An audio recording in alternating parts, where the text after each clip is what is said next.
As I entered the store with me and my son, the gentleman was already in the entry first section of the shopping area with the other ladies.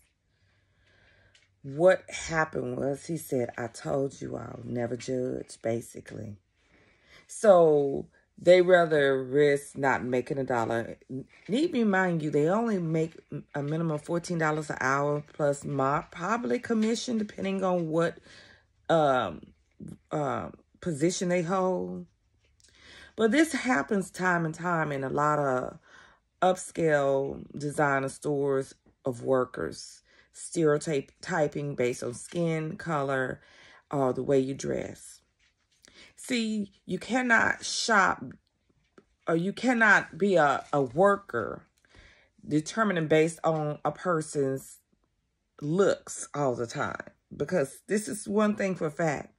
The person that may come in there dirty, dingy, or may wear the same rundown shoes, whole shoes. They may be retired. They may be a construction worker. They may be a housewife. They may just be a grandparent. They may have already did that part of wearing their high heels at a younger age. And they know the volumes of appearance don't pay bills. Unless you're a model or an actor or something like that.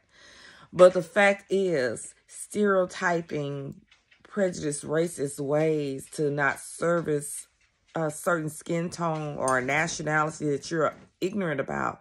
Because most melanin tone is not what you think they are. They have their own tribe, their own people.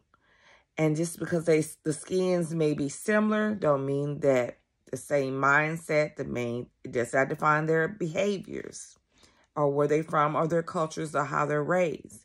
But time and time again, based on how you look, a person that's just a $14 hour or $5 hour worker will miss out on a salary being racist, underlying prejudice, assuming based on how a person physically look.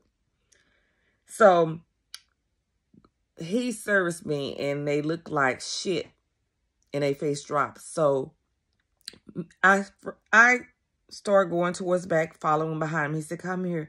Would you like to have a seat? Would you like anything? I said, no. He said, well, I'm going to be able to service your need. You don't have to do anything. You don't have to lift a finger. Now, this is how they're supposed to act when they're working in signature stores like Tory Burke's, Neiman Marcus, and different other places, Tiffany's. They're not supposed to be judgmental. Now, he was a European male that had common sense and experience in maturity and intelligence.